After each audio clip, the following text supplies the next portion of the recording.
Good day in the Mungo division of the Littoral region of Cameroon. Good day, ladies and gentlemen, and thanks for joining us on this edition of the Midday Bilingual Newscast on Equinox Television.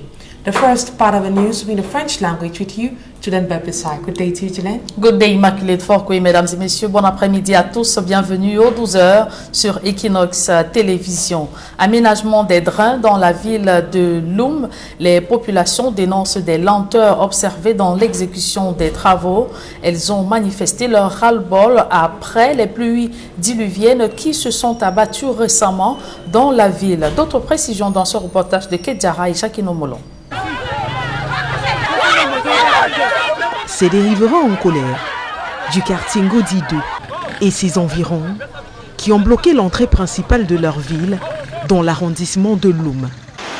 Après les pluies diluviennes qui se sont abattues sur le département du Mungo ce dimanche au soir, elles se sont retrouvées submergées par les eaux usées en quête de voies de canalisation. Résultat des courses, des maisons détruites, des biens matériels emportés et des documents officiels totalement inutilisables. Voilà. Quelle malchance. L'eau est venue casser toute la rigole qu'on a fait. Je ne sais pas quel travail monsieur le maire est en train de faire. Voilà les asticots partout dans ma maison. Avec les ordures, tous les ordures sont dans la maison. Je ne sais pas où je vais dormir. Avec les cahiers de mes enfants. Les enfants sont en train de décomposer. Si les pluies sont issues de la nature, les dégâts qui en découlent sont selon les riverains de la responsabilité des élus locaux qui tardent à achever les travaux de construction des drains destinés à la canalisation des eaux usées. Ça fait 27 ans que je suis ici. Je n'ai jamais eu un problème d'eau. Et depuis que la mairie est venue ici, couper nos maisons en disant qu'ils vont faire la récolte. Nous, on a respecté et on a coupé les maisons. Tout ce que nous voulons est qu'on ferme cette eau où le maire a envoyé au quartier. Sinon, nous sommes déjà morts. À présent même, tous nos vies qu'on a travaillées, c'est dans l'eau. 2 ans déjà que les travaux piétinent, les populations en colère dénoncent également la mauvaise qualité de matériaux utilisés pour la construction des voies de canalisation. C'est le béton ici. Ils mettent avec la main. C'est le béton. Nous sommes dans les énormes pertes. Des énormes pertes. Pour faire une rigole pareille, ça ne marche pas. Le même béton, tu prends avec la main, tu émets. Ce n'est pas possible. Pour tenter de les calmer, le sous-préfet de Loum a fait une descente sur le site de la protestation. J'ai ordonné qu'on recense en attendant les gens qui ont été sinistrés. Et on va voir ce qu'on peut faire déjà par rapport à la protection civile. Mais ce qui est sûr, c'est que, quelle que soit la cause, notre intervention demeure urgente. Que les populations se calment. En attendant que des mesures coercitives soient appliquées, les riverains de Ngodi 2 à Loum vivent dans la crainte des prochaines précipitations en espérant que leurs effets ne soient pas aussi dramatiques que les premières. Parlons santé à présent. La campagne intensive de vaccination contre le coronavirus démarre ce mercredi 7 juillet sur l'ensemble du territoire national. Il s'agit d'une deuxième phase qui vise à accélérer l'accès au vaccin pour le plus grand nombre de personnes. Les autorités souhaitent mettre l'accent sur le rôle de la vaccination comme facteur essentiel de protection des citoyens. Et comment les autorités comptent-elles affronter les barrières contre la vaccination? Dans la région du littoral, les 32 centres de vaccination seront mis à contribution, mais également les équipes de proximité. À cet effet, je vous invite à suivre le coordonnateur du programme élargi de vaccination contre le Covid-19. Il s'exprime au micro de Donald Priskamga. Nous avons les équipes qui vont vacciner en poste fixe dans les centres de vaccination accrédités qui sont repartis dans les 24 districts de santé que compte la région du littoral. Nous avons aussi les équipes mobiles qui ont été revues à la hausse. Il faut dire que les districts de santé qui n'avaient que quelques équipes vont voir le nombre d'équipes augmenter. Et ça, c'est pour augmenter l'offre de services. Ces équipes vont se mobiliser au sein de la population et avant la tenue des séances de vaccination, il y a une sensibilisation qui va se dérouler au sein de la communauté. C'est pour ces raisons que les pouvoirs publics, en collaboration avec les partenaires, ont donné les différents appuis pour tenir des réunions de plaidoyer à l'échelle de la région, pour tenir des réunions de plaidoyer au niveau des communes, pour tenir des réunions de plaidoyer au niveau des aires de santé. Et nous sommes convaincus que si toutes les parties prenantes ont la bonne information, la majorité de la population va s'adhérer et les résultats que nous allons obtenir au rang 2 seront meilleurs par rapport à ce qu'on a obtenu au rang 1. Autre fait d'actualité dans ce journal, gestion et réforme foncière. Les députés veulent du changement à l'Assemblée nationale. Les élus du peuple ont dénoncé des pratiques et irrégularités qui plombent ce secteur. C'est le cas de l'honorable Cabral Libi qui recommande à l'État du Cameroun de procéder en urgence à une réforme du foncier au Cameroun, surtout en facilitant l'obtention des titres fonciers aux citoyens. L'homme politique prend pour prétexte l'éviction forcée des populations du quartier Newton Aéroport. Je vous invite à l'écouter. Est l'un des catalyseurs de pauvreté les plus puissants. Parce que l'une des ressources les plus importantes, la plus répandue, la plus partagée que nous ayons dans notre pays est la terre. La terre arable notamment, si précieuse pour l'agriculture. Mais si beaucoup de Camerounais sont pauvres, c'est parce qu'ils sont incapables de se prévaloir de titres de propriété sur leurs ressources foncières. Lorsque vous parcourez le Cameroun, le nombre de Camerounais qui se prévalent de propriété sur des terres est impressionnant. Sauf que tout aussi impressionnante, la pauvreté dans laquelle croupissent les dits propriétaires. Simplement parce que leurs possessions patrimoniales, coutumières, naturelles, ne peuvent servir de garantie à un emprunt dans une banque, ne peuvent constituer des apports dans un investissement, faute de titres de propriété. Des millions de Camerounais sont virtuellement riches des hectares de terres hérités coutumièrement de leurs ascendants. Mais ils ne peuvent en jouir, attendant patiemment d'en être dépossédés par les riches et les puissants, faute de titres fonciers. C'est la conséquence de la trouvaille de 1974, le domaine national. Une réglementation appauvrissante. Prenons à présent des publi-reportages dans ce journal. Ils sont une centaine d'étudiants de la Foundation of Medical Delegates ayant reçu leur attestation de fin de formation. Après avoir reçu du savoir et du savoir-faire, ces derniers sont prêts pour l'emploi. Un reportage. C'est par ces pas de danse que plusieurs dizaines d'étudiants de la première à la 6e promotion du centre de formation professionnelle Foundation of Medical Delegates ont fait leur entrée pour leur cérémonie de remise des parchemins.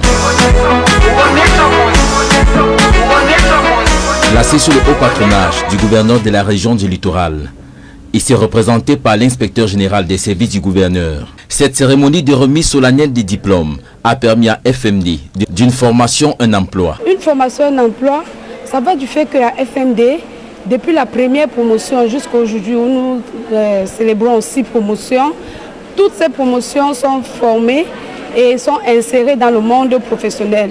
Donc à FMD, après la formation, c'est certainement un emploi. Le rêve devient réalité avec FMD. Centre de formation professionnelle et diplômante, agréé par le ministère de la formation professionnelle, FMD assure aux étudiants une formation pratique et certifiante, leur assure un savoir-faire médical, la maîtrise des techniques d'analyse biomédicale et forme des étudiants capables d'établir à la fin de la formation des dossiers de malades, des savoirs et des savoir-faire reconnus par le ministère de tutelle. Je pourrais vous rassurer que ce centre est un centre qui est suivi par le ministère et qui est agréé par le ministère et que les lauréats étant sortis de là sont compétitifs sur le marché de l'emploi. Avec 95% de taux d'insertion professionnelle, Foundation of Medical Delegates reste ainsi fidèle à l'un de ses objectifs, à savoir faciliter l'intégration de ses étudiants dans le monde socio-professionnel. Je vais remercier FMD de nous avoir honorés en ce jour pour la remise de nos parchemins. Mes impressions, je dirais qu'elles sont très satisfaisantes parce que FMD, c'est le leader actuellement en termes de formation. Parce qu'à FMD, on promeut la qualité déjà de la formation. Si vous avez remarqué, tous les majors nationaux sortent de FMD. Donc pour ma satisfaction, elle est très grandiose.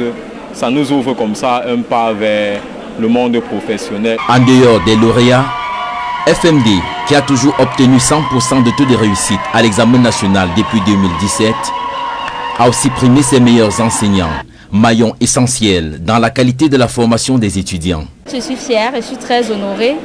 C'est un travail qui a duré depuis 6 ans. Depuis 6 ans et au bout de 6 ans, partout mes étudiants sont passés.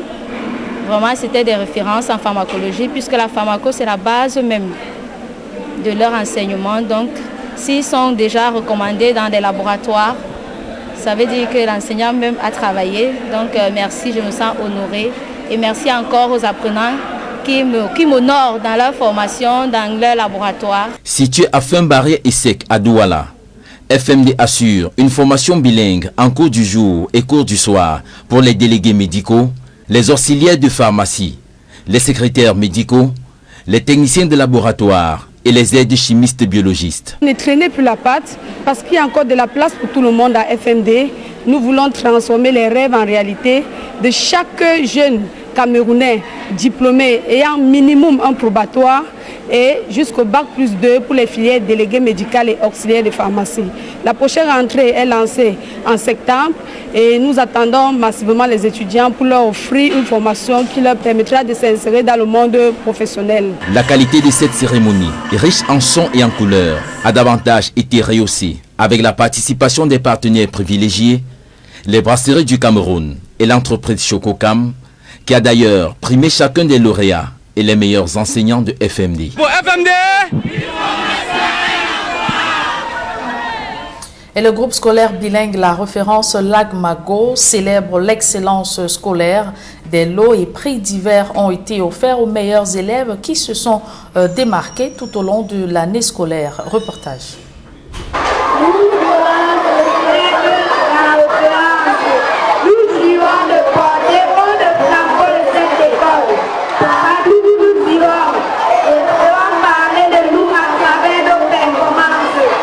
Au groupe scolaire bilingue La Référence Lagmago à Bonandal et Bonabéry, des prix et lots divers pour célébrer l'excellence.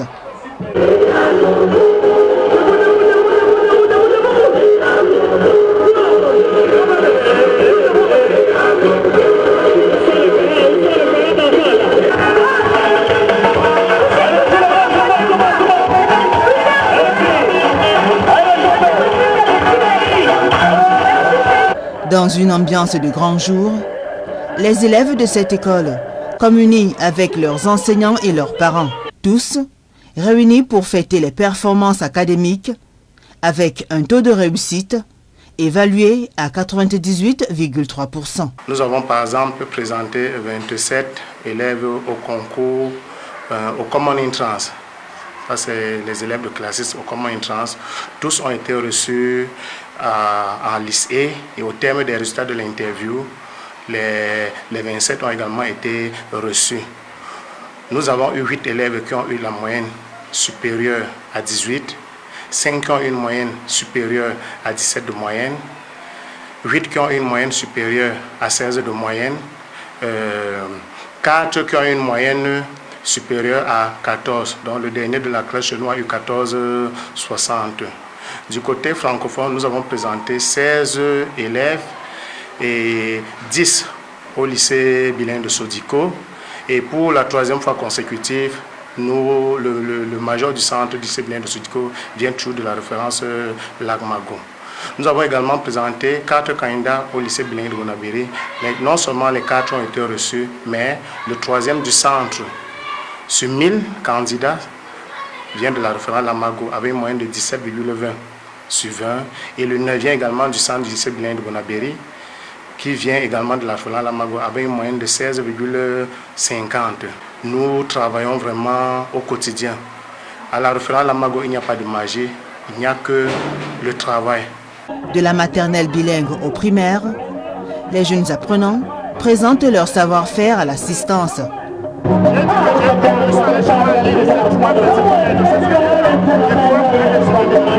Des défilés de mode, sketch, récitation, chant et mouvements d'ensemble permettent d'apprécier les différents talents. Les parents, impressionnés par ces moments riches en émotions, saluent le travail abattu par le corps enseignant du groupe scolaire bilingue La Référence Lagmago. J'ai 3 enfants ici à la référence Lagmago. Vraiment une école très impressionnante. C'est-à-dire les maîtres et les maîtresses de cette école vraiment ont de la performance. Et j'encourage aussi d'autres parents de venir inscrire les enfants à l'école La Référence Lagmago car ils ne seront pas déçus. Merci. La Référence Lagmago is a very good school. When you send your child here, whatever is the level of the child is really improving. We are really impressed. We are happy also. Ça fait 3 ans aujourd'hui que mes enfants fréquentent le groupe scolaire bilingue Lagmago. Vraiment, je ne suis pas déçue des résultats. Le groupe scolaire bilingue La Référence Lagmago est situé à Bonandale-Bonaberi, dans le 4e arrondissement de Douala.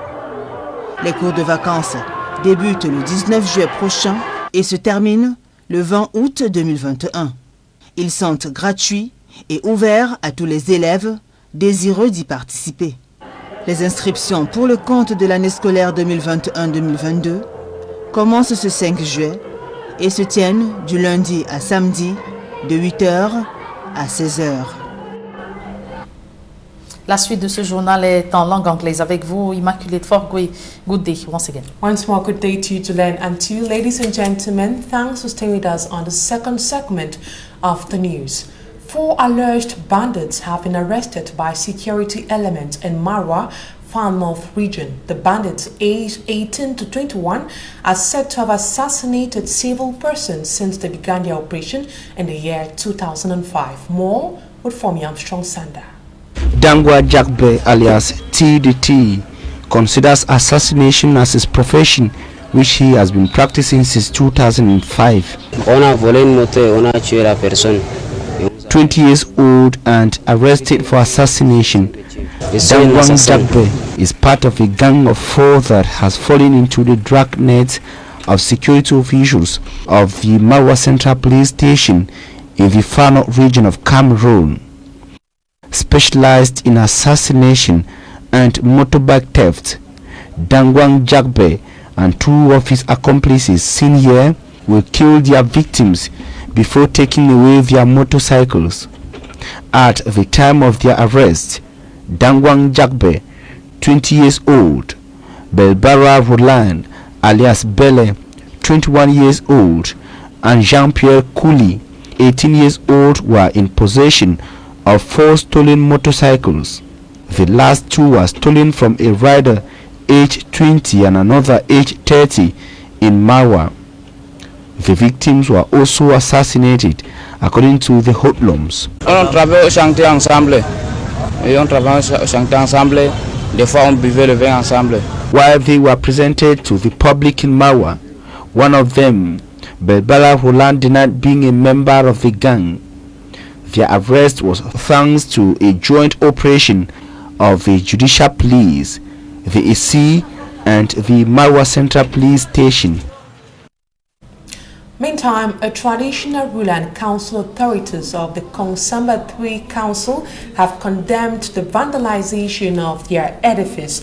They say the edifice was burgled by some unknown armed men. Why the new edifice was vandalized by these unknown men will be explained in this report compiled by Glory Mala. The Kongsamba 3 Council chambers was attacked for the second time by unknown men, ruining the ongoing project. Huge damages inflicted on the building, which prompted the visit of the traditional ruler of Baris Semtu, a village under Kongsamba 3 Council. His Majesty Christian Ewane, who visited the building site, condemned this vicious act. Depuis qu'il y a eu ce vent de réception, After the first attack, we took it lightly, but the second was so serious that we will need to take appropriate measures. This is a beautiful edifice which needs to be protected and encouraged, but we don't know why people of bad faith would destroy even what is meant for them. Despite the visit of the divisional officer, Moni Inosang Nanje, and his collaborators, last Monday, the perpetrators came back. The building, which has been on project for a while now, but faced a lot of obstacles, is a frustrating situation to the inhabitants as the project come to develop the area. I received a call that the council of Konsamba 3 was attacked by unidentified men. I want to remind the inhabitants that this structure is for the good of the people of Konsamba.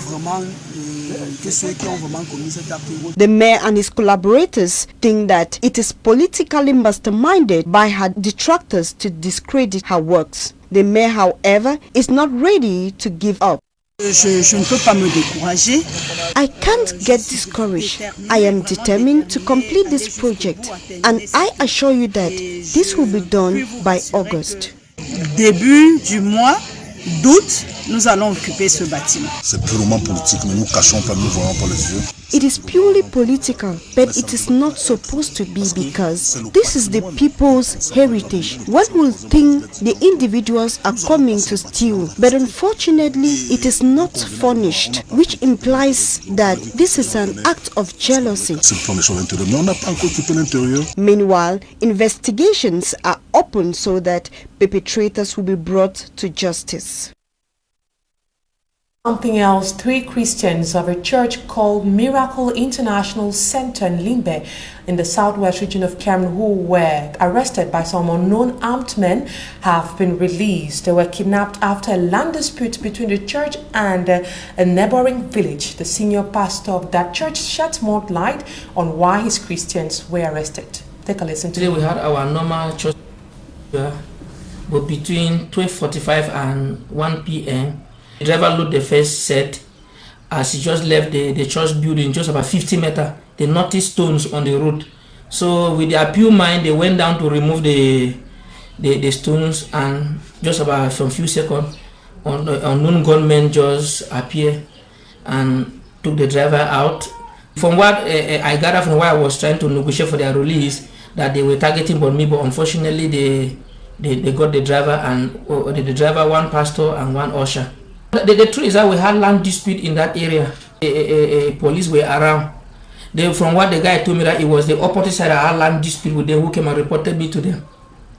In the site of La Republique, that's why I brought police. Because actually police were in the church, but I was not the one who brought the police, because I don't have the power to bring the police. The police were just executing the injunction that they kept violating. So I was not the one who brought the police. I explained to the guys that I don't have the power in the first place to bring a police, no gendarme, no military. But we thank God that at the end, the people were released, and the 600,000 they were demanding for, after proper explanation of the whole situation. But they were also charging me that I don't support the struggle. I also explained to them, as a pastor, I'm supposed to be neutral. So we reasoned together, and the people were released. After this, we continue to pray and believe in God that it's God who gave us a land, and we have built a church there. The kingdom of God is always on attack from the dark world, but light will always conquer darkness. So we'll be there. We are not planning to run away. We are not going anywhere. We are there. That's the house of God.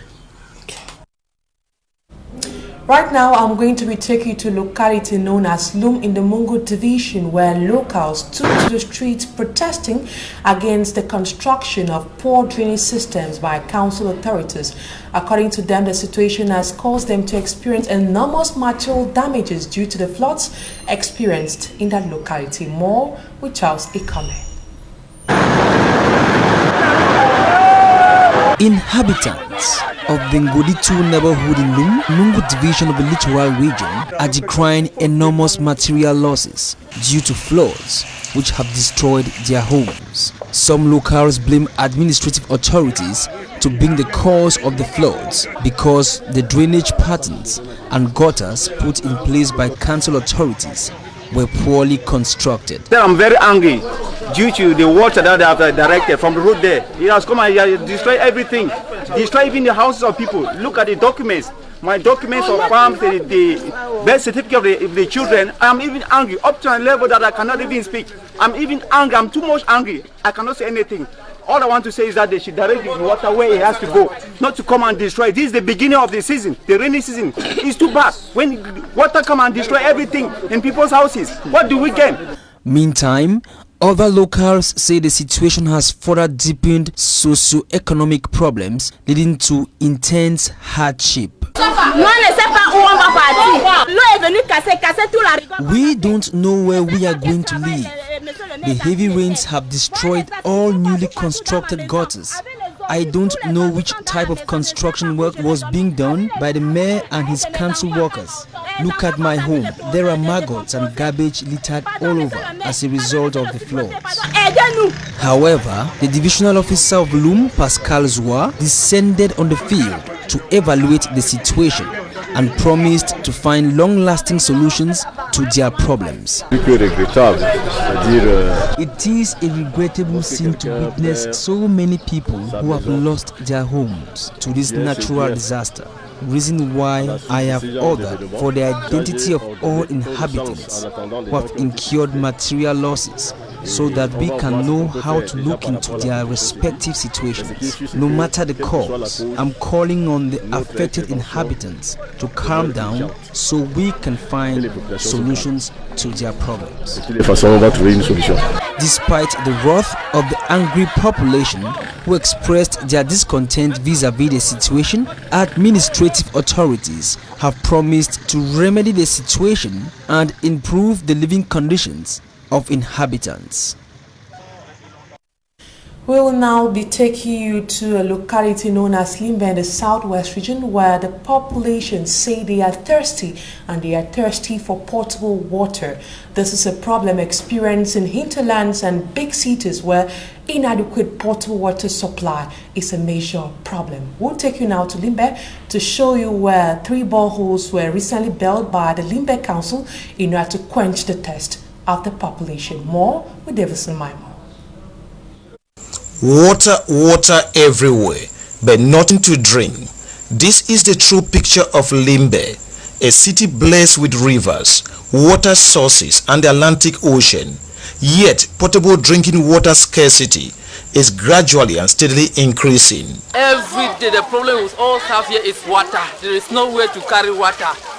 Even water to wash dresses is a problem here.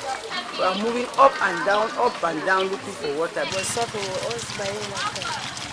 To cope with the situation, the water distributing company has engaged in the daily distribution of water to some neighborhoods with the use of tanks and water rationing. The tap in front there, the public tap, sometimes we'll go, the tap is not even coming out. We have been suffering for a long time problem with water. It is in this light that councils in Limbe are now engaging in the putting in place of boreholes within its neighborhood to provide potable drinking water.